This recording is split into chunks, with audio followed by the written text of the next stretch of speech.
estamos aquí de sábado para comentar algunos temas que creo que son de profunda importancia y hasta os diría son más importantes de lo que podemos llegar a pensar ya sabemos, ¿no?, que el tema es muy evidente en su actualidad y en su profundidad, ¿no?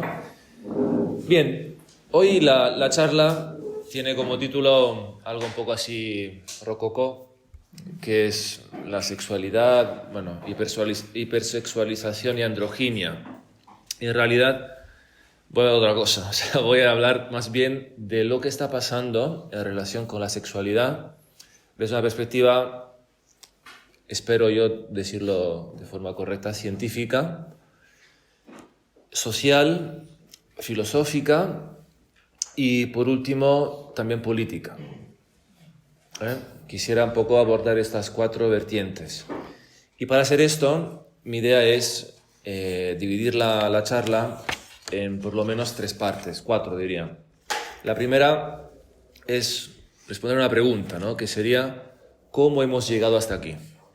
Y como subtítulo podríamos poner monogamia y revolución. Monogamia y revolución. Y aquí haríamos como un excursus histórico con una fundamentación biológica de lo que ha pasado en la historia de la humanidad con relación a la monogamia y con relación a la promiscuidad. La segunda parte pretende más bien entender qué consecuencias hay en un mercado sexual, disculpadme la terminología, de una sociedad promiscua. ¿Qué es lo que ocurre cuando, sobre todo la mujer, su capital sexual ya no es la virginidad, que ha sido así desde hace el comienzo de la civilización? Y esto lo dicen tanto los de un lado, de la parte más bien, diríamos, feminista, género, freudo-marcusiana, y todos estos entienden que ahí es el punto de la cuestión. El punto de la cuestión es la mujer. El varón es más sencillo, podríamos decir, en sus cosas. El punto de la cuestión es la mujer, y sobre todo lo que ha cambiado en relación con la mujer en los últimos 50 años, sobre todo. Sentido biológico, social, jurídico, veremos cómo lo abordamos. Y veremos cómo la descompensación del mercado sexual es un tema muy presente actualmente. Es decir, hay un fenómeno que nunca se había visto, por lo menos en el mundo, digamos, protomoderno, disculpadme que diga así, pero en el mundo conocido esto no se había visto. Siempre habían sido teorías sobre un supuesto estado originario del hombre, a ver cómo nació la civilización, ¿no? Ahí Freud dijo muchas cosas, ¿no? Pero nunca se había visto en directo, en vivo. ¿Qué pasa cuando hay una horda o un matriarcado? ¿Qué es lo que ocurre? Lo estamos viendo hoy. Y veremos qué consecuencias tiene sobre el mercado sexual y, por ende, sobre la sociedad. Segunda parte. Tercera parte, brevemente. Entender cómo el tratamiento de la sexualidad actual, cómo la sexualidad es tratada, es fomentada, es normativizada, es una vertiente importantísima del control social actual. Y se entiende entonces por qué dicen las feministas y todos los que son, digamos, del entorno de género, dicen que el sexo es política. Y veremos esto qué significa. Y por último, una reflexión un poco más amplia, más filosófica, casi tocando la teología, sobre qué significa naturaleza biológica, como la tratamos en la larga de la charla. Y a veces algunos quizás dirán, mira, esto es un poco duro quizás. Y veremos cómo esto en cambio se inserta, creo, muy bien en una manifestación de la gracia que sana la naturaleza, que es, yo diría, lo más nuclear, lo más íntimo de la relación cristiana, que sobre esta naturaleza caída, pues la gracia ha actuado de forma sobreabundante y ha salvado esta naturaleza. Bien, 4 partes, es muy ambicioso, voy a ser breve, sintético, no voy a entrar en muchas cosas que quisiera, pero quiero dar una visión así de ojo de halcón, a ver si lo conseguimos. Entonces, vamos a comenzar hablando de lo primero, que sería cómo hemos llegado hasta aquí. Hay un asunto que la feminista suele repetir, que es que el sexo es política. No sé si esto suena, pero es algo que se dice mucho. Y es verdad. Y esto quizás No nos hemos dado cuenta hasta ahora, o por lo menos no de forma tan profunda como ahora. El sexo es política. ¿Por qué es política? Porque toda construcción social humana se funda sobre una regulación de la sexualidad. Es decir, no ha habido ninguna civilización donde no haya habido una normativización de la sociedad en el ámbito sexual. Y lo que está permitido, lo que no está permitido, lo que llaman tabúes, ¿no? En sentido freudiano. Eso siempre ha sido así. Si no es que el cristianismo haya sido una nueva moralidad sobre la sexualidad, sino que viene a recoger también un camino antropológico y lo viene a ofrecer de un modo sacralizado, evidentemente, y también tocado por la gracia. Pero sí es cierto que la sexualidad es un asunto público de profunda importancia porque de esta depende la supervivencia de la sociedad. Es decir, el elemento de transmisión de descendencia en la sociedad se da a través del sexo. Eso ha sido así desde siempre. Solamente una mentalidad muy moderna no comprende esto cuando entiende que la procreación puede ocurrir por formas distintas, como la fecundación in vitro. O también pensar que puede controlar la sexualidad de forma científica, como ha sido con los anticonceptivos. Solamente una mentalidad muy moderna piensa esto, pero siempre ha sido así, que la sexualidad es el canal, por eso es una banalidad, y lo es el canal de transmisión de la vida. Y como esto ocurre, no es algo baladí, porque ya Platón lo dice en la República, ¿no? Ustedes que se quieren acoplar como quieren, esto vamos a verlo un momento, vamos a regularlo, dice Platón, porque no es posible que cada uno aquí se acople como quiere. El aparejamiento humano, por cuanto participa del orden animal, evidentemente, somos animales también, y hay una ciclicidad, hay una fisiología que participa de esa sexualidad. Digamos, el momento en que emerge en la sociedad no es algo que se puede dejar, dice Platón, al uso y consumo de las personas. ¿Usted qué sabe con quién tiene que casarse? ¿Usted quién sabe con quién aparejarse? Si aparejamos personas muy distintas tendremos enfermedades, dice Platón. Tenemos hijos mezclados. Dice mezclado, para él era que se junten, ¿no? Características, personalidades que son distintas, noblezas con artesanos, con campesinos, con esclavos. Esto no puede ser. Es decir, para que veáis la necesidad que toda construcción humana tuvo de regular la sexualidad. O pensad en el Islam. El Islam es una construcción sobre la sexualidad. Todo lo que el Islam, de algún modo, en sentido social, promueve es un control estricto de cómo la mujer puede o no relacionarse con varones. Y por esto, digamos, toda la construcción simbólica del Islam sobre la mujer nace de un control de su sexualidad. De hecho, es un traspaso desde el padre por los hermanos al futuro esposo. Esto es muy, o sea, no es nada de otro mundo, es algo muy estándar, muy común a otras civilizaciones. El cristianismo, en cambio, es algo de novedad sobre esto, evidentemente. Lo veremos más tarde, pero quiero que veáis esto, ¿no? Y de cómo la construcción política de la sexualidad viene a regular una biología humana, que sabemos por la fe que es una biología que participa de esta caída del pecado original y que se manifiesta en ciertas desviaciones o en ciertos intentos de no cumplir con su fin. Pensar una cosa, el pecado original tiene como primera consecuencia que toda la naturaleza está impedida de alcanzar el fin natural, el fin propio, no el fin sobrenatural, el fin suyo, el fin que debería haber alcanzado, no lo consigue alcanzar.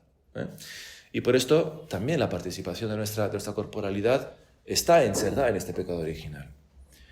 Ahora, ¿qué ocurre en el varón y de la mujer en un entorno, digamos, no regulado? En un mercado libre, podríamos decir, ¿no? Como Milei. ¿Qué ocurre en una fase libertaria de la sexualidad? ¿Qué es lo que ocurre? Es lo que vemos ahora, ¿no? Digamos, el hombre, por tendencia biológica, porque participamos, repito, del mundo animal también, no solamente, pero participamos, pues tiene una introducción a la sexualidad que es más bien poligámica. Es decir, que intenta, si pudiera, no puede, intentaría aparejarse con el mayor número de mujeres para maximizar sus probabilidades de descendencia. Disculpad que alguien se escandaliza, ¿eh? Pero el varón, digamos, tiene como tendencia biológica típica del mundo animal. Esto, si uno por la tarde, mañana domingo, enciende la televisión, pone la 2 y se mira los documentales, ve esto, ve animales. El hombre participa de esto, ¿eh? Yo os invito a ver el enorme esfuerzo de civilización que ha significado emerger de esta biología, de este fisicismo, por la razón humana, por la libertad y por la gracia, ¿eh?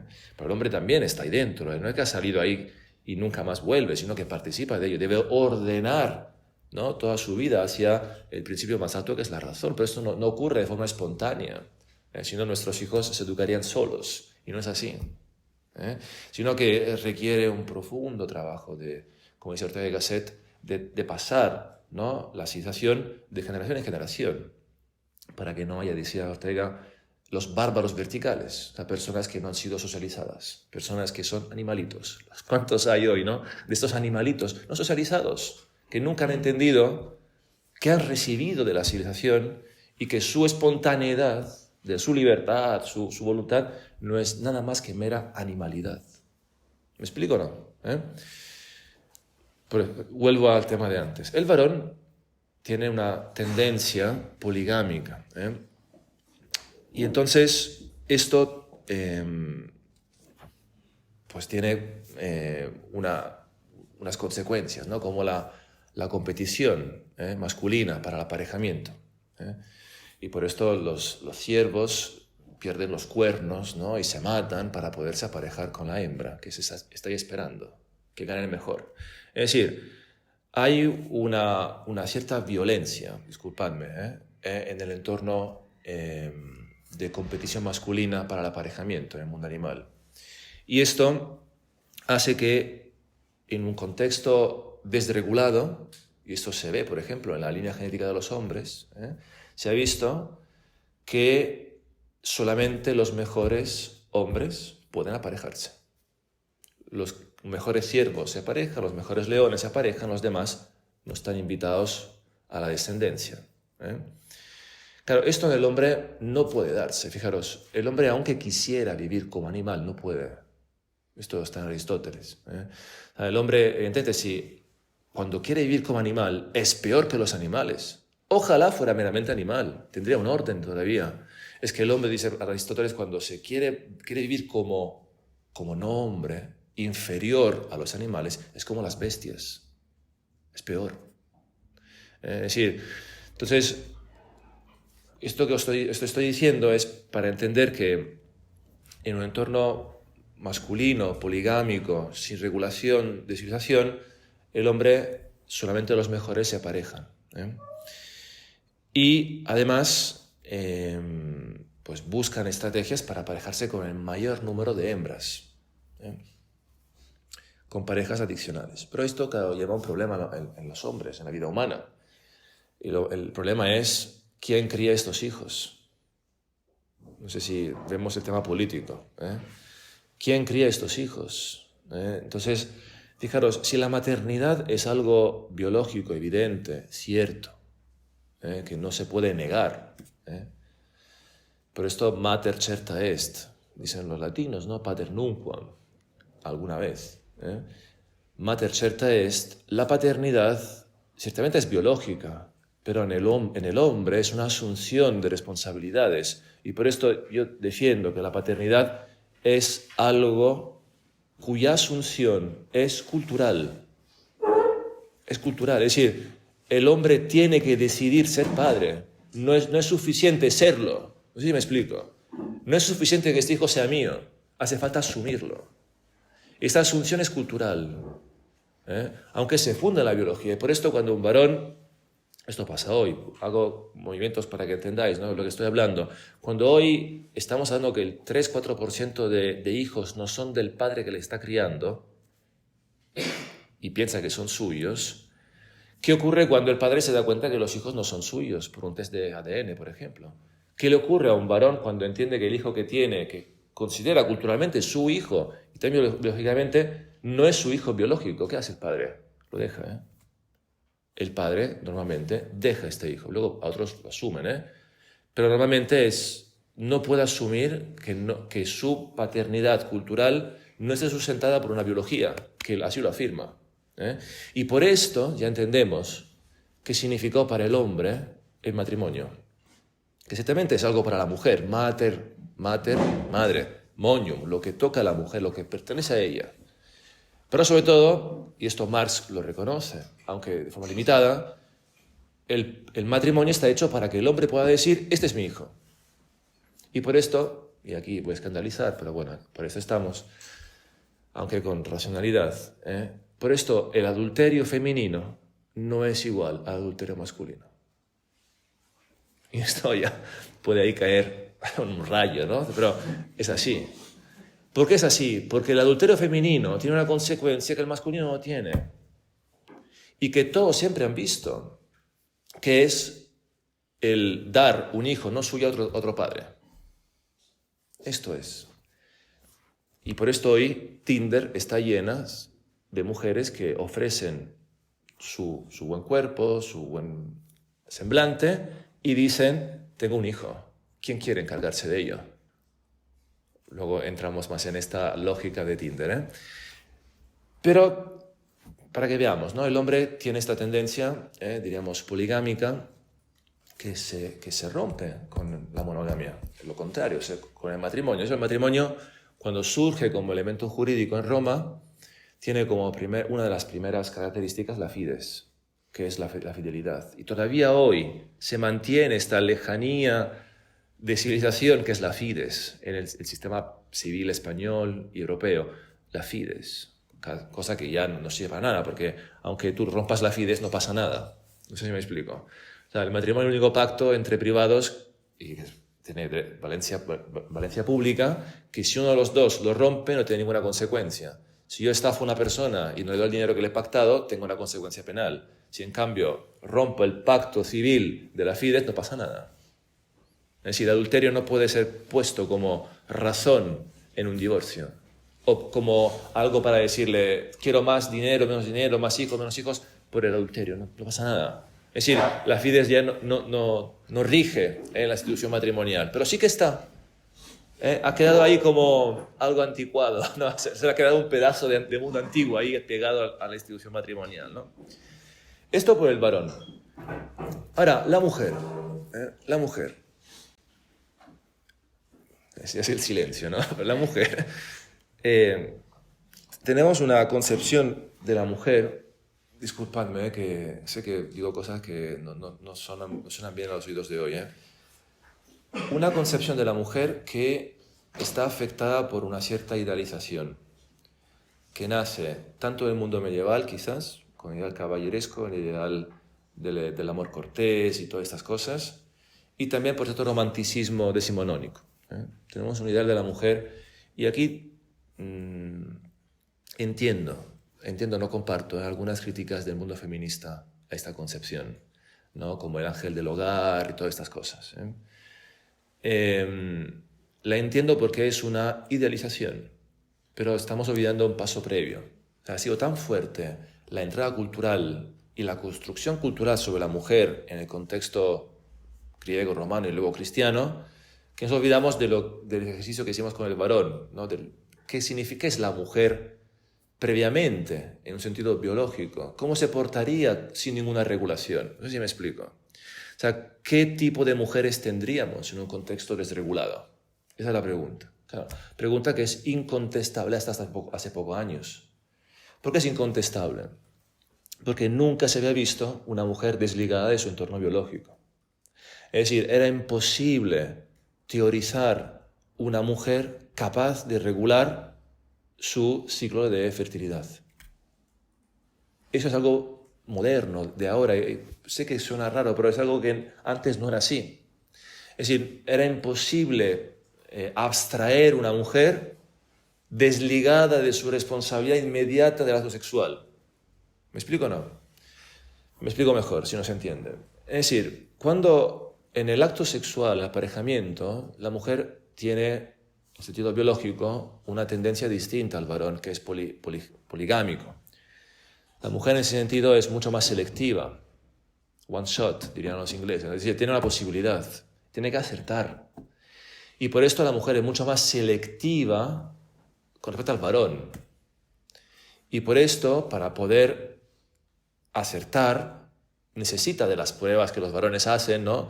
de competición intramasculina para ver, a ver quién es el mejor, ¿no? Yo tengo que elegir, ¿no? A ver quién queda vivo. Y por esto hay tantas canciones. Hay una canción de un autor italiano, de André, donde una mujer le pide a este varón, que le quiere mucho, que le haga pruebas de amor y le traiga primero el corazón de su madre y luego se corte las venas y finalmente muere el varón.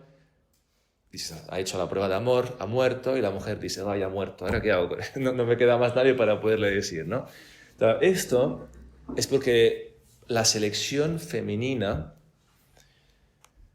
debe ser muy acertada. ¿Y sobre qué se puede decidir para que un varón elija ser padre? No sé si me explico. Elija ser padre después del acto sexual. Es decir, el varón puede decir, oye, hasta luego, muy buenas, me ha gustado, me voy. Pero ¿cómo poder enganchar al varón? Ese es el punto de la mujer. Porque sí, está muy bien, ya tengo el hijo, ¿ahora qué hago con este? ¿Qué hago con este? ¿Cómo lo alimento? Si tengo que amamantarle, tengo que alimentarme, ¿cómo hago? Y por esto en Tinder está llena de mujeres que buscan con un hijo pareja. ¿Qué hago con este ahora? El varón de alto estándar, high male status, ¿no? Le llaman en ciencia. El varón, ¿no? Digamos, el Verpi de turno, que hay uno sobre 100.000 varones, que cumple unas características de aparejamiento perfectas para la mujer, solamente hay uno. Y él tiende a tener varias. ¿Cómo hacemos para que esto encaje en una sociedad? Él quiere tener varias, yo lo quiero para mí. ¿Cómo hacemos para que él provea a mi necesidad y no se me vaya con otras, cuando todas lo quieren? No sé si me explico, todas lo quieren a este, es el mejor. Todos quieren este.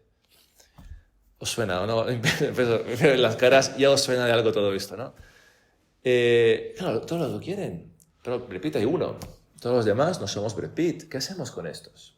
Pues la mujer entonces tiene que ver sobre qué valores, sobre qué datos elige a su pareja, con la esperanza de que este varón, después del acto sexual y del aparejamiento, elija estar con ella, y no se me vaya después. Entonces, la selectividad ha sido siempre algo muy importante para la mujer, porque la carga del acto sexual recae sobre ella. Es decir, el varón, después del acto sexual, sigue estando igual, la mujer no. O sea, podría haber engendrado un hijo. Y esto tiene una carga de 9 meses, una debilidad, un desgaste corporal y luego tiene una crianza. Que es, todos sabemos, quien es padre lo sabe, qué significa esto. Pero fijaros cómo el varón, cuando asume la paternidad y dice, ok, me quedo con esta mujer y con estos hijos, él eleva, ¿no?, su vida para proveer a estos. Hay de todo, doy un patrón que luego sabemos todo que la vida da muchas vueltas y hay muchas cosas que hay, ¿no?, que pasan. Pero es decir, el varón encuentra una satisfacción muy masculina en hacerse cargo de esto, de estos críos que en general que son suyos, de esta esposa. Y por esto, digamos, genera un entorno social y político. Va a trabajar, se levantará por la mañana, hace esfuerzo, trabaja por la noche, renuncia a sus gastos. Esto quien es padre lo sabe. Es decir, el varón se compromete culturalmente con esta paternidad y la mujer, de algún modo, ha ganado la apuesta por la selección reproductiva. Este varón se ha quedado aquí conmigo en casa.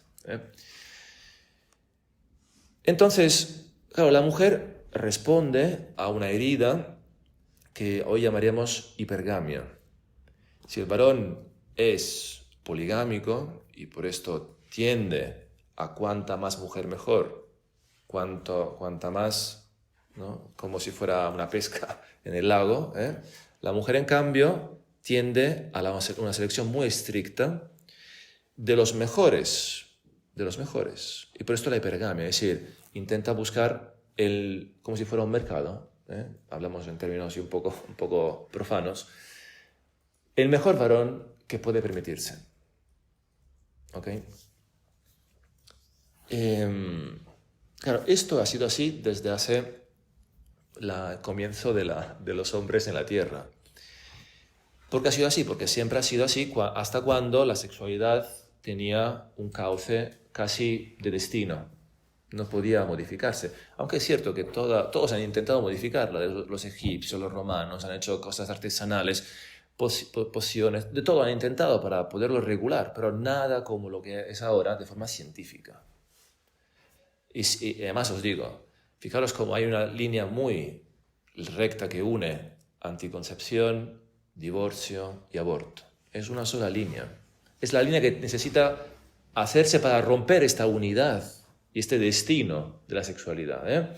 Entonces, ¿qué ocurre cuando la mujer finalmente domina con la técnica su cuerpo y puede dar rienda suelta a su biología? Así como el varón puede dar rienda suelta a su biología, así el que siempre lo ha hecho de algún modo hasta que llega la cultura que le impone una monogamia, y la mujer en cambio vemos ahora esta gran diferencia que ocurre hoy a diferencia de tiempos anteriores.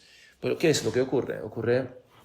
Estamos en la 2, en el documental de la 2 otra vez. Es decir, estamos en un contexto donde vemos que la consecuencia más importante de esta novedosa forma de controlar el cuerpo femenino es el desequilibrio absoluto del mercado sexual, con fenómenos que son muy curiosos que nunca habíamos visto, que entraremos enseguida.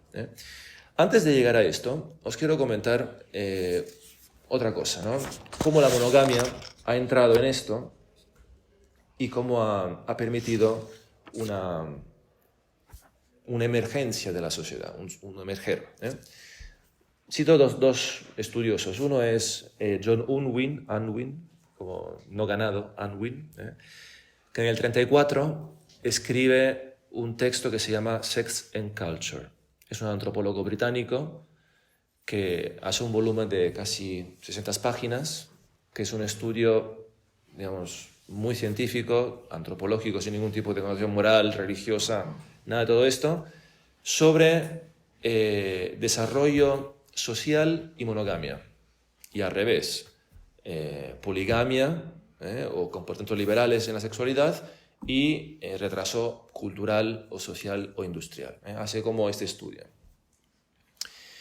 Y él llega a la conclusión, después de, un poco como Toynbee en la historia de las civilizaciones, lo hace Unwin en lo que es la antropología sexual.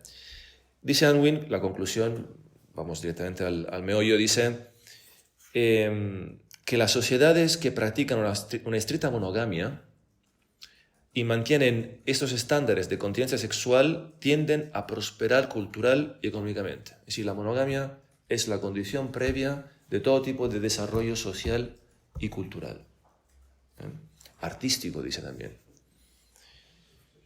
Por el contrario, aquellas que relajan las normas sexuales, por ejemplo, él hace el ejemplo de Polinesia, permitiendo conductas promiscuas o libertinas, experimentan un declive cultural y pierden dinamismo social.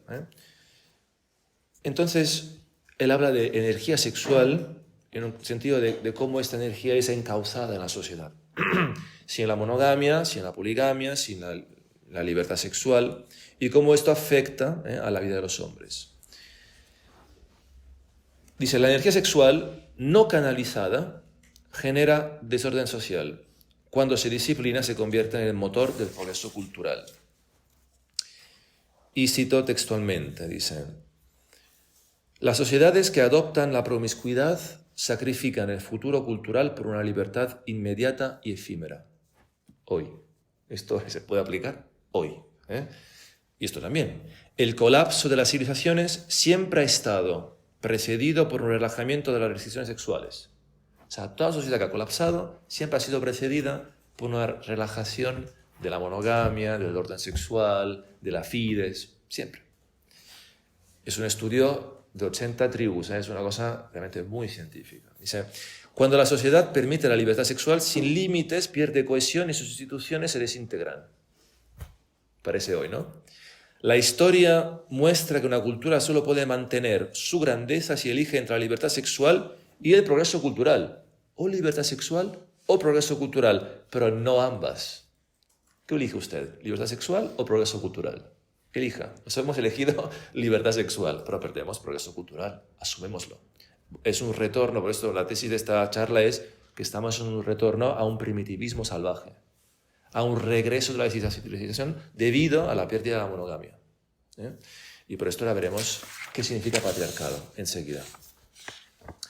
Esto no solamente en el 34 se ha visto de forma muy clara.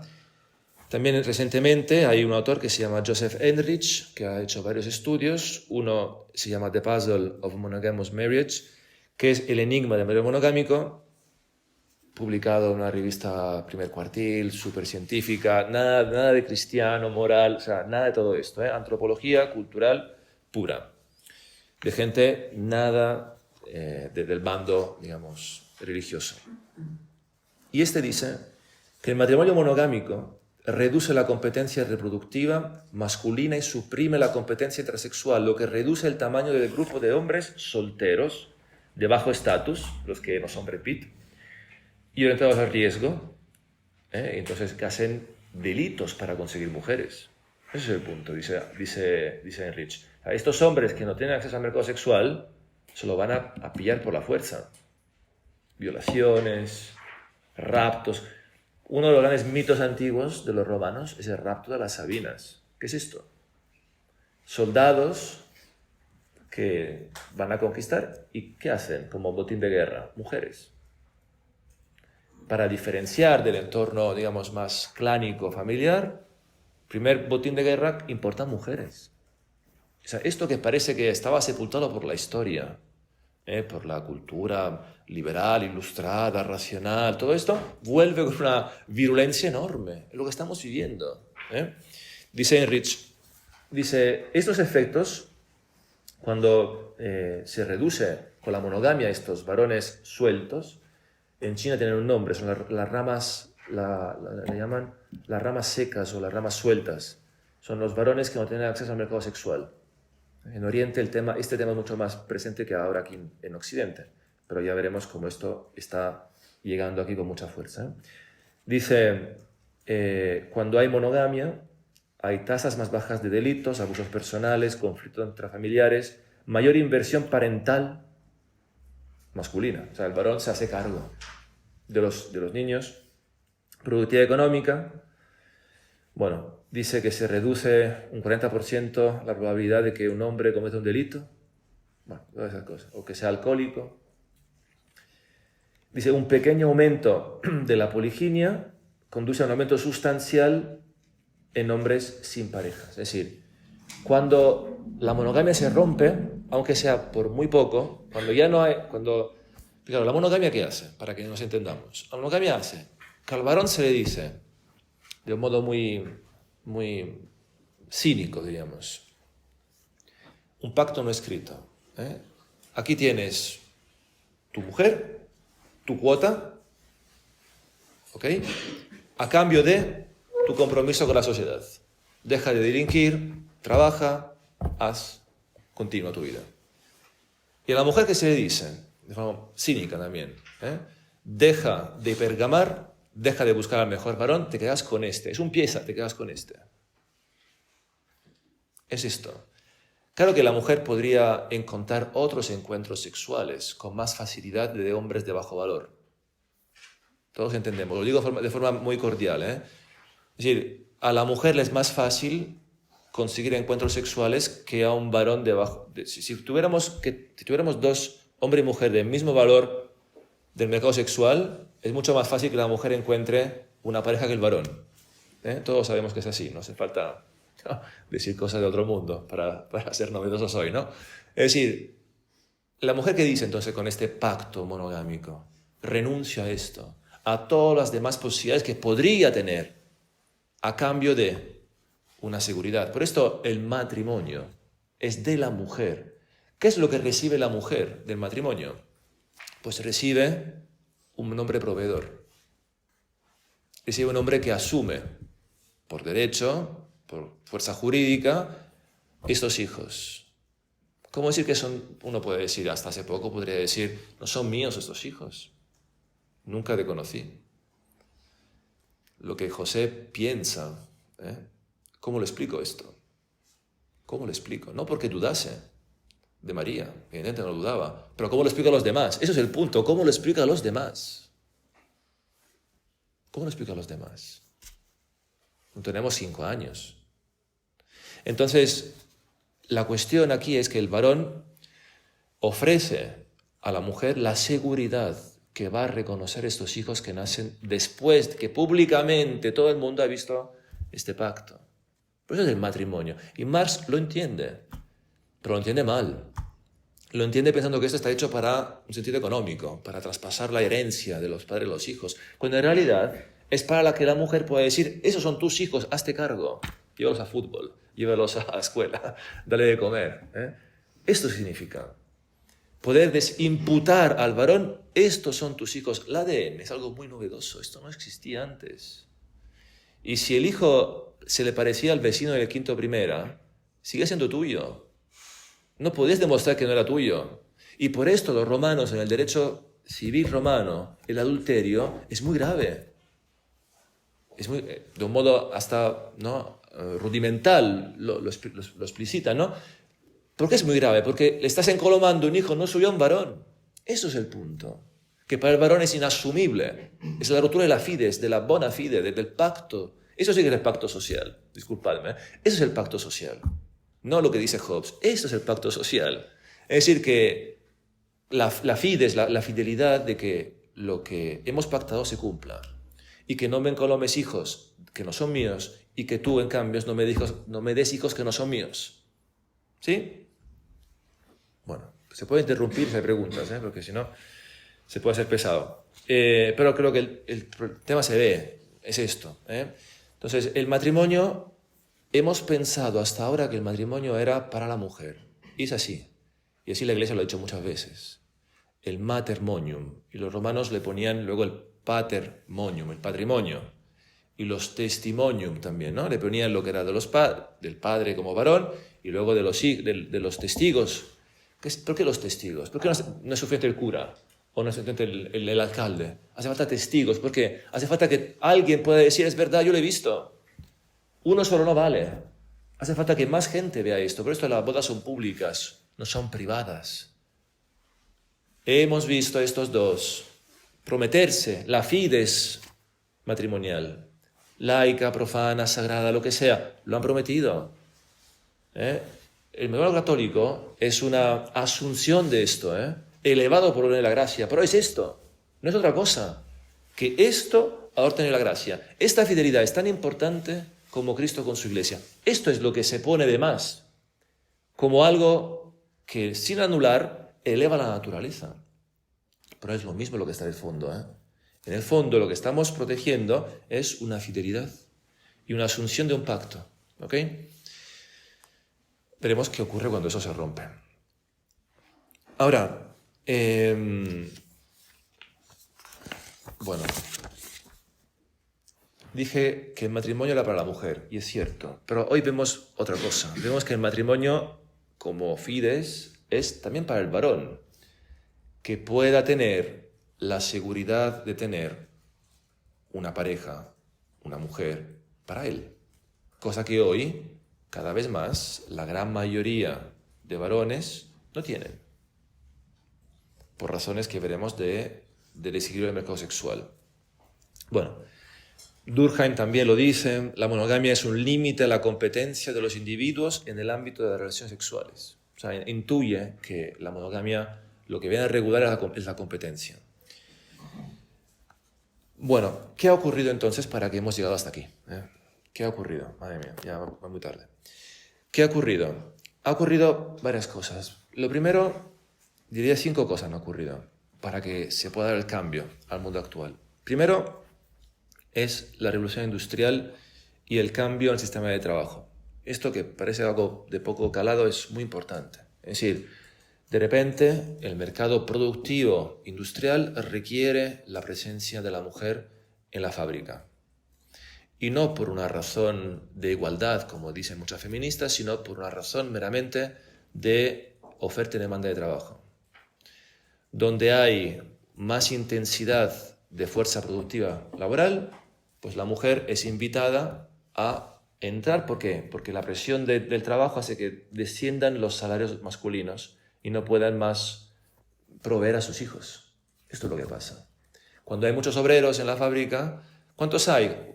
Tú trabajas por ¿cuántos euros la hora? 5, tú 4, vienes tú. Es decir, la presión salarial hace que se rebaje el salario al hombre, no pueda más pagar en un entorno urbano sin red social, con alquileres, con todo lo que vemos en el entorno urbano, no puede más proveer a su familia. ¿Qué hace? La mujer es llamada al mundo del trabajo. Pero ojo, esto empeora más la situación de los precios salariales. Le pagan menos a la mujer que al varón. Y pagarán menos al varón aún porque más masa laboral. Es decir, es un desastre. Más aún, en sentido cultural, la mujer necesita masculinizarse para trabajar. ¿Qué decir masculinizarse? No atender a su necesidad fisiológica mensual y a su posibilidad de ser madre cada mes. Necesita romper esto para poder entrar en lo que es la exigencia del mercado laboral. Eso lo sabe todas las mujeres que trabajan. La dificultad que tienen en un contexto competitivo laboral. Y parten con desventaja, claro que sí. La única forma de no ser en desventaja, ¿cuál es? Es quitar la desventaja. Es decir, que tengo un hijo que cuidar, me embarazo, estoy fuera un año de la empresa, no voy escalando las posibilidades. Esto es. ¿Por qué? Porque el entorno laboral es competitivo y la mujer tiene que romper aquello que la debilita en el mercado laboral, que es su maternidad. Por esto, cuando dicen que ha sido una liberación de la mujer, digamos, no se entiende el proceso productivo que ha estado por debajo de esta realidad. Si la mujer entra en el mundo laboral no por elección, la mujer siempre ha trabajado. En el mundo rural la mujer ha trabajado más que todos. Pensad en vuestras abuelas y bisabuelas. La cuestión es entrar en el mundo del trabajo en un contexto industrial. Esto ha sido una ganancia no de la mujer, no del capital. ¿Quién gana de esto? Es el capital, no la mujer. Ya me diréis, si la mujer no estaba respetada en una familia, que todos tenemos, yo tengo constancia, ¿no? Por ejemplo, en el mundo rural, donde la mujer era la que mandaba. A los varones que iban al campo, iban a trabajar fuera. Era la mujer que daba los tiempos de la comida, quién podía venir a comer, qué se comía, cómo se gastaba el dinero, cómo se ahorraba. Era la mujer. No era el varón. El varón era fuerza de trabajo bruta muchas veces. Moría sobre las máquinas, diríamos. Bueno, entonces, donde la mujer entra en el mundo laboral, en el ámbito industrial, es cuando gana el capital. Y por eso el capital, ¿qué hace? Ofrece a la mujer incentivos para desligarse de esta realidad natural que tiene. Cuando Apple da a las mujeres como incentivo laboral congelar los óvulos, no lo hace porque es tan bueno Apple, qué bonitos son, qué majos son. ¿Qué quieres, un BMW o los óvulos en el congelador? No lo hace por esto, Lo hace porque quiere aprovechar la máxima fuerza laboral de la mujer a los 20, 40 años, que es cuando es fértil, para luego decirle, aquí están tus óvulos, ya te he usado 20 años de tu vida laboral, ya he tenido tu máximo esfuerzo laboral. Todos sabemos que en la vida laboral un hombre, una mujer trabaja a lo máximo cuando es joven. Ya se hace a los 40, 50, ya va bajando productividad. Por eso las multinacionales te echan a los 40 años, lo saben perfectamente. Porque no trabajas como antes, no te quedas 2 horas más el viernes a la noche para hacer. Yo tengo mis hijos en casa, me voy a casa. Esto hacen las personas normales, ¿no? Comunes. En cambio, quien no tiene vida familiar, vida, digamos, de proveedor, se queda. Me comentaba un amigo de la Caixa, me decía, es que tengo al lado 2 jóvenes que son como plantas, viven en la oficina, están ahí todo el día, trabajan más que todo el mundo. Los pagan menos, echan al senior y tienen 2 fuerzas de trabajo distintas para que crezcan en la multinacional. Es decir, este entorno es donde la mujer dice, he ganado finalmente igualdad. Pues vaya igualdad. Esta es la igualdad, donde para poder competir hace falta renunciar a lo que es tu propia diferencia. Bueno, esto es lo que ha ocurrido. Pues esto, primer gran cambio, revolución industrial. Puedo decir más, pero no entramos más. La segunda es la emancipación de la religión. Todavía no entro en lo que es más biológico. Quiero un poco rodearlo, que sería la anticoncepción, el divorcio. La emancipación de la religión, ¿por qué es un rasgo muy importante? Esto, quien lo lee, por ejemplo, el Rerum Novarum de León XIII se da cuenta de lo que estamos hablando. Es decir, ¿qué ocurre cuando esto pasa con los adolescentes, con los jóvenes? Uno puede tener un sistema cultural muy potente que ha introyectado. Y entonces tiene un sistema de normas que sabe que tiene que contestar.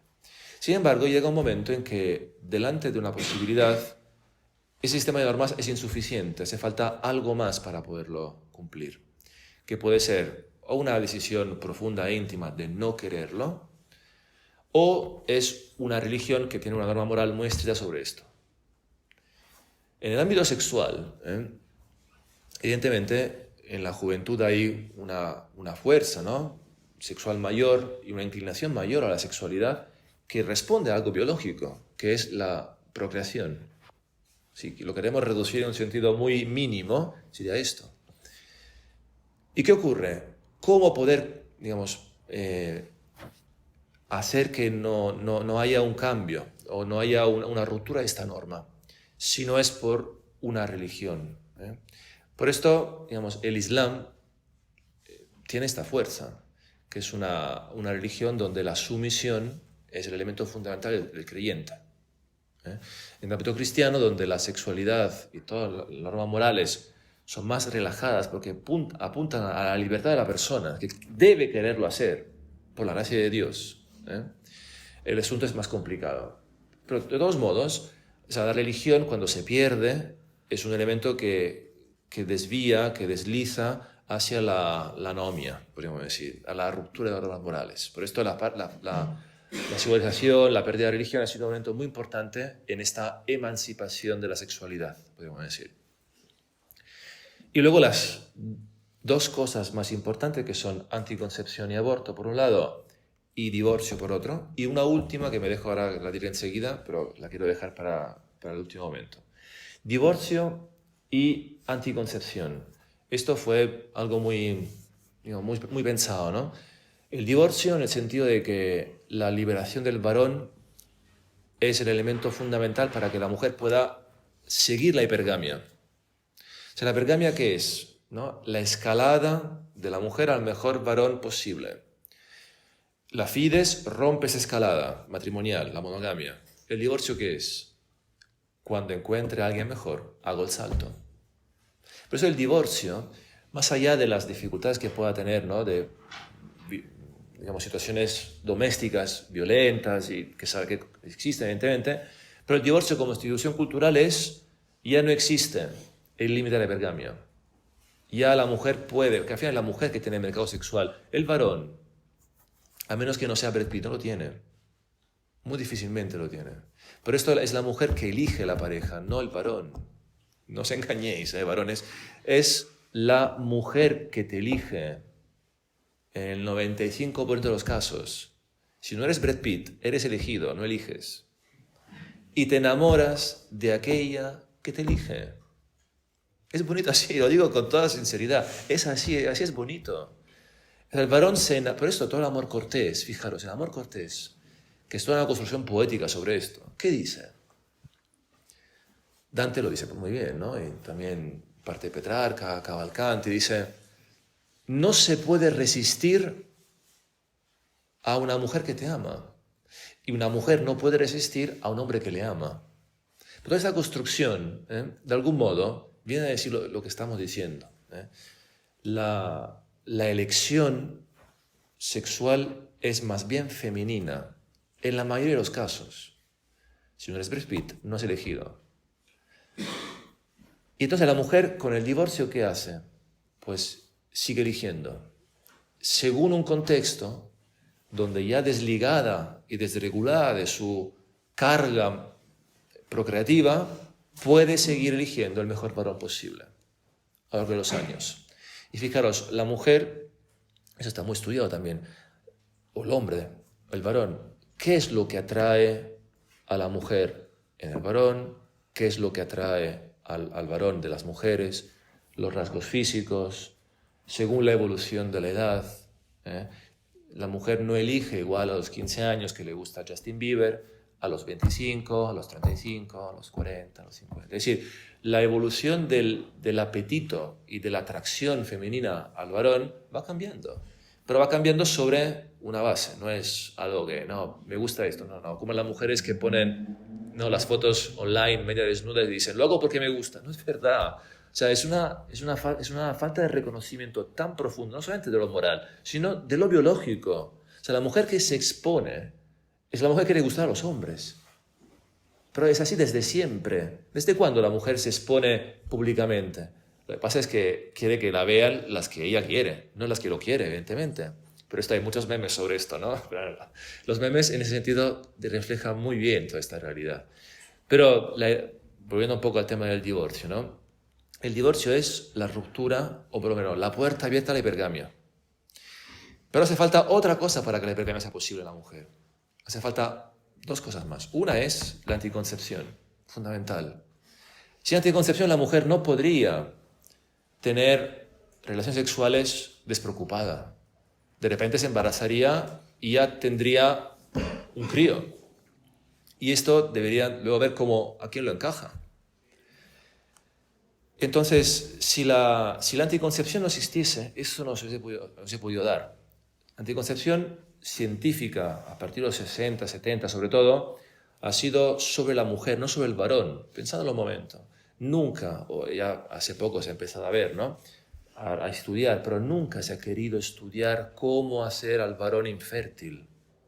No ha sido esto nunca el objetivo de la farmacéutica, sino es cómo entrar en el sistema cíclico de la mujer para sacarla de este entorno biológico. Y por esto, los filósofos existencialistas de género, lo que de algún modo vienen a intentar decir, ¿no? Que la mujer no nace sino se hace. ¿Qué quiere decir esto?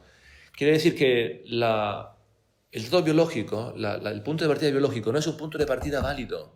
Tenemos otro punto de partida, que es no asumir lo biológico. Pero esto es posible solamente si una pastilla te permite no ovular. Si no hay esto, no se puede hacer. Pero fijaros, el no ovular se acompaña luego a anticoncepción masculina, que es como la segunda barrera, que existía desde antes, pero no era tan efectiva. Pero hay una última barrera a esta hipergamia estéril, lo digo así, que es el aborto. O sea, si el aborto no fuera la recámara de todo este entorno sexual, de esta libertad sexual, esto no valdría. Tendríamos todavía, porque las personas que son promiscuas usan mal los anticonceptivos, si no se entendería que hoy la gente habla de las enfermedades de transmisión sexual, que son tantísimas y estamos en un repunte. ¿Pero por qué hay un repunte? Porque son promiscuos, no solamente por esto, sino porque no saben y no quieren usar. Porque si yo soy anómico, si yo quiero ser promiscuo y quiero ser libre, ¿qué me importa a mí de un preservativo, de una pastilla, de lo que sea? Es decir, cuando uno quiere ser nihilista hasta el fondo y ir a la anomia, no puede estar tentando a ver, no, qué día estamos, toma la pastilla. ¿Qué me importa? Lo dionisíaco no quiere saber de reglas. No sé si me explico. Y por esto hay la máxima cantidad de preservativos, anticonceptivos y al mismo tiempo la máxima tasa de contagio de enfermedades sexuales. Por esta razón. O sea, lo dionisíaco, esto lo tenían muy claro los griegos y Nietzsche también lo vuelve a decir. Lo dionisíaco, cuando hablamos de la ruptura del nomos, no podemos luego quejarnos, mira que tenemos un hijo aquí en medio. Es que Eros está con Tánatos. Esto siempre ha sido así. O sea, Tánatos, la muerte, aparece después de los bacanales como lo normal, lo debido. Oye, hemos hecho esto, tenemos Tánatos, no os quejéis. Lo que pasa es que hoy nos quejamos, queremos que Tánatos no aparezca, pero Tánatos viene. Tánatos es el aborto, aunque esté escondido, pero está ahí. No puede no ocurrir. Si el mundo moderno, posmoderno, rechaza la idea, o mejor dicho, acepta la idea de que pueda haber al mismo tiempo libertad sexual y orden. Lo que dice Unwin antes, ¿no? Esto no es posible, elige o una u otra. Y más aún, en sentido filosófico, no puede haber libertad sexual sin Tánatos, sin Baco, sin Dionisio, sin anomia. No sé si me explico. Bueno, esto es una de las grandes contradicciones del mundo posmoderno, ¿no? De ocultar este dato, no hacerlo ver. Por esto el aborto es el punto final a este recorrido del divorcio, anticoncepción y aborto. No debe poder ocurrir. Y si ocurre, tenemos la solución. Tánatos, evidentemente la solución. Pero es un solo pack. Pero eso nunca nace solo. El divorcio nace en los países occidentales como el primer paso. Pero siempre luego tendremos anticoncepción libre, gratuita y aborto libre, gratuito. Es que no puede no ser así. Y por último, algo que ha pasado hoy, que es un gran cambio social, y quizás me daría la razón o no, no lo sé, pero un cambio es que en el mundo antiguo la mujer tenía un valor sexual y un capital sexual. Esto lo explica muy bien Eva Illouz, que escribe, donde explica los varios tipos de capital sexual que ha habido en la historia, ¿no? Pero el primer capital sexual, el más importante de todos, el que siempre ha regido la sociedad tradicional, el antiguo régimen, es la virginidad. Es decir, la mujer virgen tiene un valor, la mujer no virgen tiene otro valor. Y por esto, hoy todavía esto tiene como recordatorio, una mujer con hijos que busca hombre, baja su pretensión hipergámica. Uno, porque busca un proveedor. Y segundo, porque en la escala de mercado sexual está por debajo ya. Y él lo sabe. Y se exhibe por esto en las redes sociales. Se exhibe para poder hacer ver que todavía tiene cacho. Mira, todavía tengo algo para ofrecer. Entonces, esto de la virginidad, que ha sido el gran tema, ¿no?, del mundo antiguo, no solamente se acompañaba del hecho de la virginidad como sistema cultural, sino también tenía todo un sistema simbólico a su alrededor. Desde el cortejo, la pedida de mano, ¿no?, el velo blanco. Hay todo un sistema simbólico sobre esto, sobre el tema de la virginidad. Y los varones, a menos que no sean deconstruidos y hicieron algún curso con Irene Montero, los varones todavía siguen teniendo esto en la mente. No se habla mucho de cave mind, ¿no?, la mente hueca, la mente profunda. O sea, así como las mujeres, cuando ven a Brad Pitt, se quedan como la rana, ¿no?, acantilada por la luz de noche, por esta cave mind, ¿no?, el sistema hipergámico. Así el varón sabe, ¿no?, esto, el tema de la virginidad. Y sobre todo hay otro tema que se construye sobre eso, sobre la reputación femenina. La reputación femenina. Es decir, la mujer en un contexto pequeño, cierto que tiene una obligación social, porque todas las están mirando. Eso siempre ha sido así. Es decir, la liberación sexual se puede dar en entornos urbanos de gente que no se conoce. Pero en un pueblito esto no se puede dar. Todos te conocen lo que has hecho ayer. Todos lo saben. Todos saben tu pasado. Por esto hablo mucho del body count, esas cosas, ¿no? O sea, todo el mundo sabe quién eres. Lo que has hecho con esta persona. Con quién estuviste, con quién estuviste. Por esto la mujer, cuando cambia de ambiente, se va de Erasmus, ¿no?, hay mucho sobre esto, ¿verdad?, pues se desnormativiza, porque nadie la conoce, porque rompe este vínculo con los pares, con la sociedad, con los que la conocen. Por esto la hipergamia necesita también de este entorno desarraigante, alienante, de gente desconocida. Hace falta que esto quede en la noche, donde nadie conoce a nadie. Y por esto, un gran cambio hoy es el tema de la reputación femenina. Y eso se da mucho por la música, todos sabemos casos, ¿no? Yo siempre lo digo que el caso de Shakira es un caso sociológico de estudio. Pero el tema de lo que se llama, en sentido así muy urbano de internet, de Twitter, se llama slut shaming, es decir, exponer el pasado sexual a la mujer, ¿no?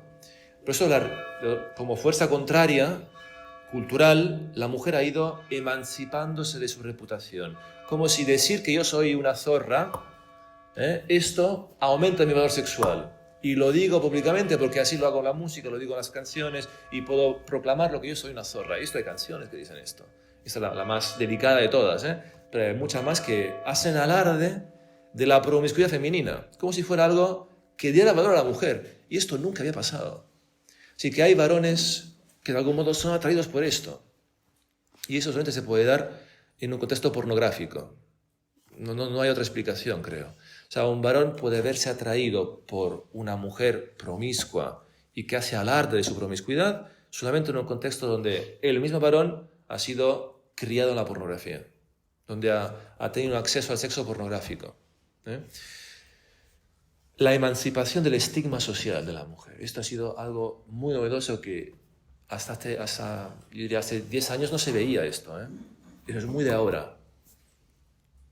Bueno, así que la mujer tiene ahora acceso a la hipergamia total. Puede hacerlo. Así como el varón sí puede ser poligámico, así la mujer puede ser hipergámica. ¿Y qué ocurre? Bueno, me salta alguna cosa que si no es la charla del año esta. La consecuencia en el mercado sexual de esta desregulación. Ahora hemos llegado donde ya la mujer es emancipada, liberada. ¿Qué ocurre? Pues ocurre que estamos ya, como decía antes, ¿no?, en este contexto donde la mujer no tiene ninguna estima social, control sobre el cuerpo, la fertilidad, tiene divorcio, tiene todas las herramientas que hemos visto.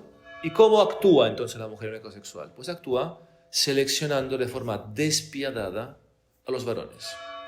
Y se da un fenómeno que en Oriente es bastante más acentuado, pero en Occidente se da mucho, que es el fenómeno de los incel. ¿Alguien lo ha oído quizás? Que es un fenómeno de los célibes, se ríen algunos varones, pero es el fenómeno de los varones célibes involuntarios. Así que no son célibes porque tienen vocación benedictina o porque han visto que el reino de los cielos alcanza mejor por la castidad, sino que han visto que la fiesta del mercado sexual abierta a todos, sin regulación, donde este gran pastel finalmente se ofrece a todo el mundo, hay gente que no está invitada. Hay gente no invitada. ¿Y quiénes son los que no están invitados? Todo aquel 95% de varones que no son Brad Pitt. Y que por esto, para poder tener también su porción, su match, dicen, ¿no?, en Tinder, su match, en el mercado sexual, deben intentar, pues, bajar sus expectativas. Es hipogamia. ¿Ok?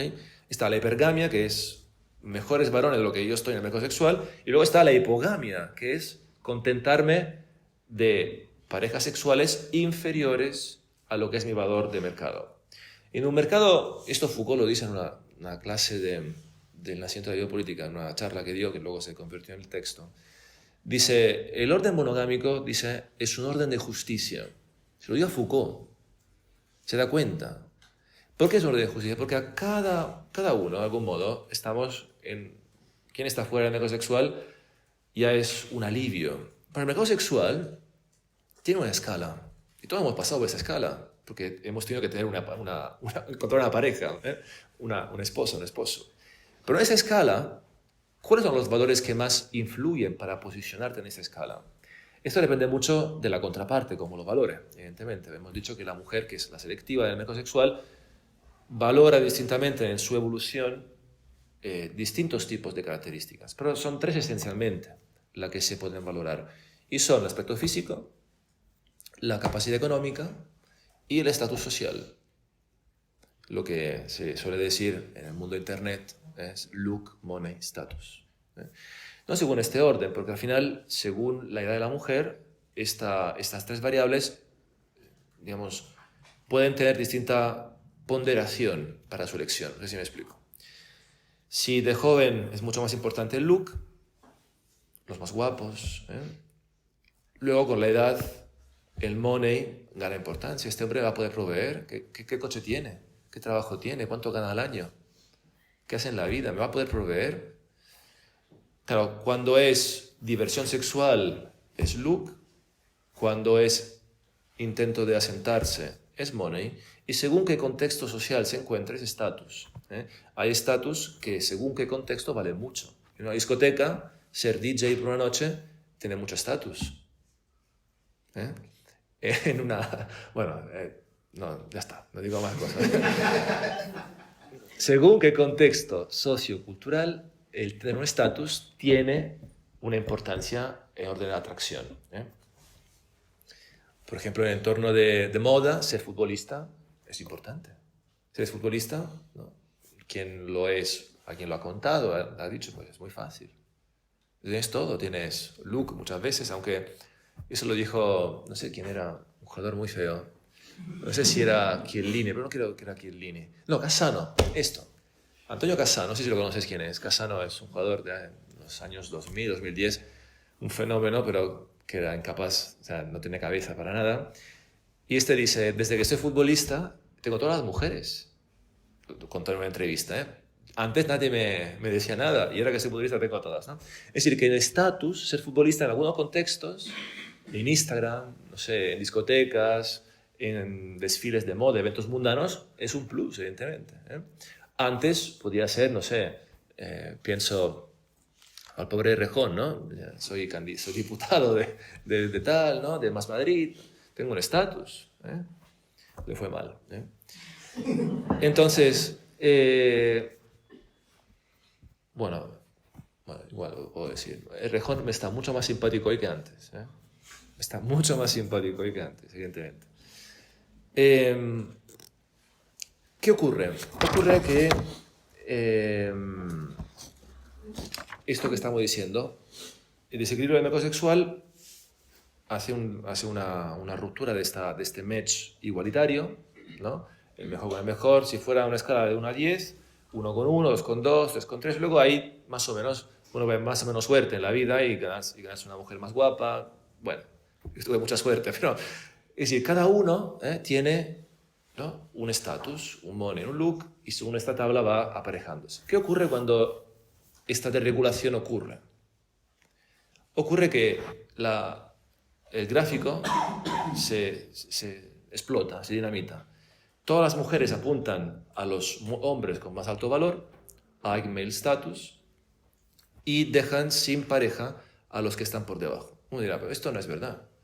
Bueno, hay muchos estudios sobre esto, los voy ahora a reencontrar si puedo, pero hay un aumento, como os decía, de la ausencia de parejas en hombres jóvenes, ¿no? En varones jóvenes, aumento de la virginidad, sobre todo dice en Oriente. En Oriente hay un problema ulterior, que es el problema de la pirámide demográfica. Al tener una política muchas veces de hijo único, como en China, o de baja natalidad, los primeros hijos debían ser varones, y por esto aborto selectivo muchas veces.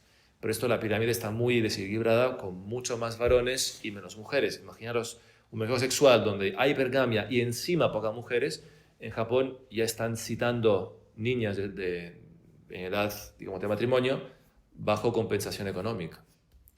Es decir, se vende a la mujer como valor económico, como asset económico, que yo te dejo salir con ella para hablar. Luego siguen los hermanos. Imaginaros, Japón todavía tiene algo de tradición, de cultura muy profunda. Yo te dejo a mi hija, mi única hija, que es el valor que tengo, a salir solos en un motel. No, mira, vendrá el tío, el hermano, el abuelo, el padre que te sigue y verá a ver qué hacéis. ¿Le diste la mano? Quita la mano. Es decir, que todo esto se está vendiendo, se vende en citas, o sea, se paga para poder hablar, ofrecer una Coca-Cola a las mujeres. O pensar a OnlyFans. O sea, OnlyFans es un fenómeno que no se entiende, porque hay terabytes y megaterabytes de pornografía disponible en Internet. ¿Por qué una persona, un varón, que al final la mayoría son varones los que pagan en OnlyFans, debería pagar a una mujer para enviarle contenido exclusivo o para acceder a un contenido que puede encontrar en cualquier lugar de la web? Es decir, ¿cuál es la razón última? Es decir, si hay un bien escaso, no tiene valor, que es la pornografía. Es gratis, está en todos lados ya, no hace falta ni buscarla. ¿Por qué una persona debería pagar una cuota mensual a una mujer que no conoce, con la cual no intercambia sexo, a cambio de un dinero, de una cuota mensual, como si fuera el Prime de Amazon? ¿Por qué tiene que hacer esto? Si no es por dos grandes razones. La primera es el hecho de, como una cave mind, que tiene que pagar y proveer a la mujer. La mujer dice, quiero que me paguen, ¿no? El fenómeno de Sugar Daddy dice estas cosas. ¿Me pagan? Yo te pago. Hay gente que está así, tan mal está que paga. Pero lo segundo es la sensación de tener una exclusividad con una mujer. Yo te pago para que tú me hagas un chat, un vídeo personal para mí. Y la persona cree que lo hace para él y tiene una experiencia de algo, de noviazgo o de relación humana con una mujer. Es decir, si no son fenómenos, no se entienden con esta base del menor sexual destruido y explotado. Entonces, hay una regla muy famosa en el ámbito de ciencia política, que es la regla de la mosca Pareto, ¿no? la ley férrea de las oligarquías, que es que el 80% de las causas tiene el 20% de los efectos. Esta regla 80-20 suele ser bastante válida en muchos ámbitos. Y en el ámbito sexual, ¿no?, se planteaba si realmente el 80% de las mujeres tienen el 20%, perdón, o el 20% de los hombres acceden al 20% de las mujeres. Sería ahí está la proporción. Y en realidad se ve que sí, no tenemos datos porque es complicado, tenemos solo consecuencias de esto, pero sí que en Tinder, aunque Tinder no comparta estos datos, se han hecho estudios que están publicados y se puede ver, por ejemplo, cómo las mujeres seleccionan, uno de swipe, si le gusta o no le gusta, para meros intercambios sexuales. ¿Cómo seleccionan? Pues las mujeres tienen una selección del 5% de todos los que ellas ven. En cambio, los varones casi el 90%. O sea, el varón es la pesca esta por arrastre. Tiro las redes en el mar y si cae algún pescado, pues está bien, ¿no? Y un pez globo es igual. En cambio, la mujer es mucho más selectiva, el 5%. Pero esto lo vemos más en los efectos que esto produce en las personas, como la tasa de cuántas personas han citado, por ejemplo, hay un dato, en Estados Unidos, cuántas personas en el 12º grado, que será, no sé qué edad sería, no sé, será 17 años, 18 años, han tenido una cita con una mujer. Pues si en el 77 eran casi 90% de varones, en el año 2014 estamos en el 50 ya. Es decir, que nunca han sido citados para una cita, o sea, han salido con una mujer. O hablamos de un 90% de vírgenes involuntarios, de personas que no han sido invitadas a la fiesta. Otra cosa es un noviazgo, digamos, que lo elige, como la castidad, esto no cuenta. Pero otra cosa es un noviazgo del mundo, secular, común y corriente, que de repente, personas del mundo que no tienen acceso al sexo. ¿Qué está pasando aquí? Pues lo que ha pasado es que la relación sexual ha prometido sexo para todos y en realidad ha vuelto a imponer al mundo un entorno salvaje y primitivo del sexo para los mejores. Eso es lo que ha pasado. Y esto tiene consecuencias sociales, porque si el varón, como dijimos antes, en un entorno monogámico, con alta tendencia al riesgo, no está insertado en el entorno sexual, pues esto de algún modo sale. Es un tema social. Así como un tema social, otra parte, cuando una mujer se queda embarazada sin hijos, embarazada sin hijos no puede ser, embarazada con hijos y sin esposo, o sin proveedor. La primera causa todavía hoy en Barcelona, informe Cáritas, de exclusión social, primera causa de pobreza, de riesgo, es mujer sola con hijos. Todavía hoy, esto no ha cambiado. O sea, ¿por qué ha sido entonces la monogamia algo realmente de una nueva civilización?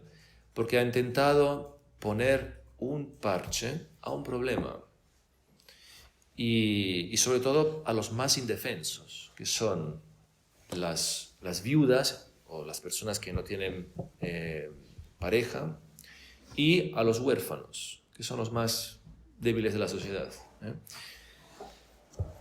Pensad que hoy más del 40% de personas se conocen en la red, con aplicaciones.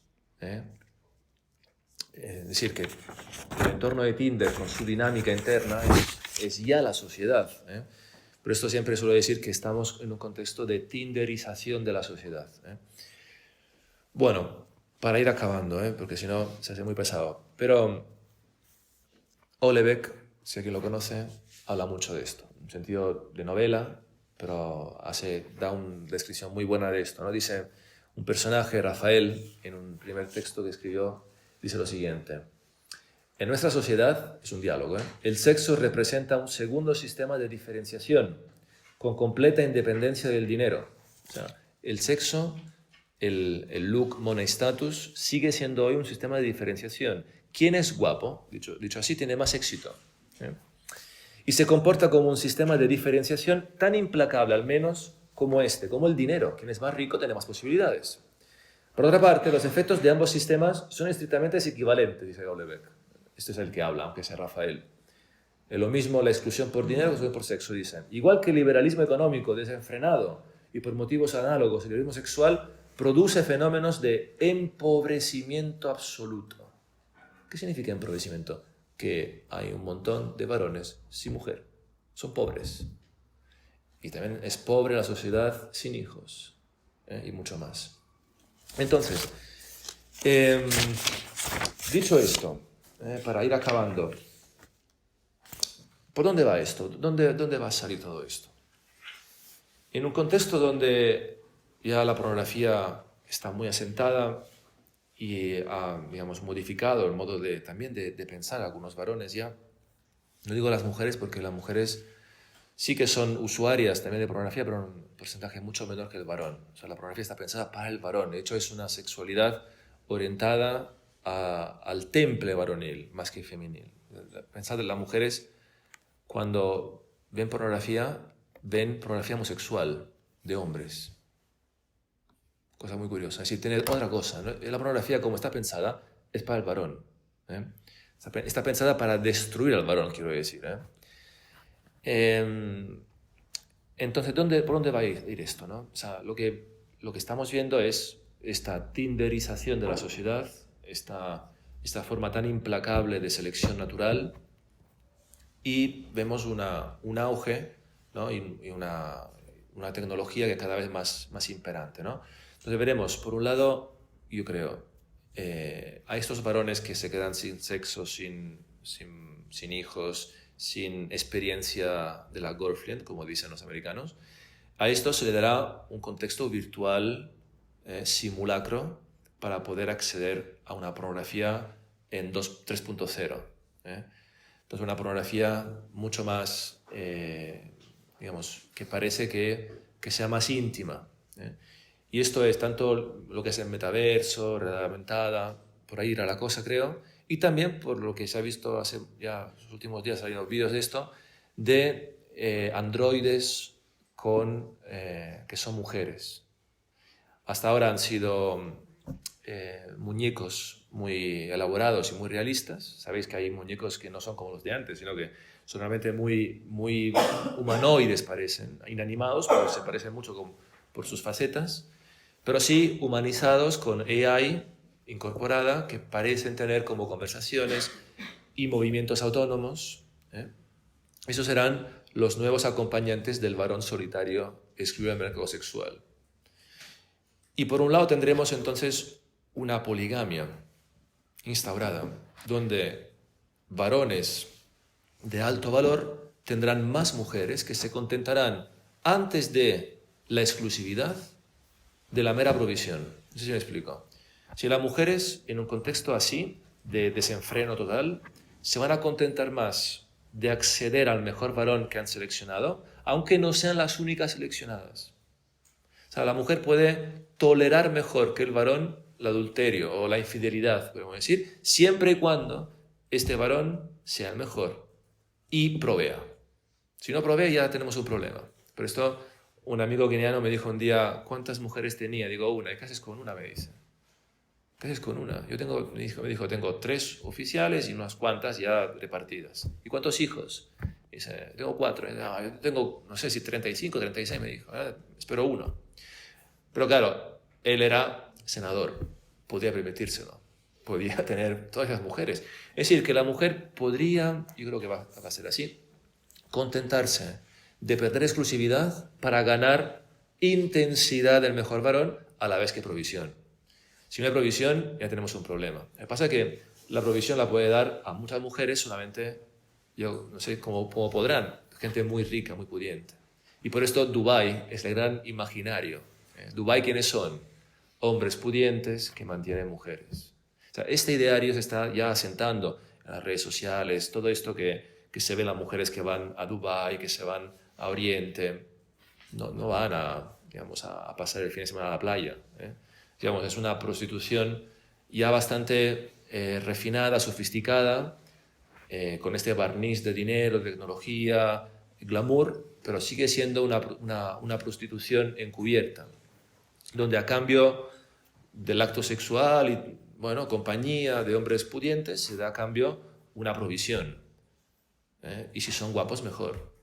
Sí, yo estoy casi seguro que estarían hasta dispuestas a, en un momento de su vida, ya pasada una edad y una experiencia, a renunciar antes a la intensidad del mejor varón que a la provisión.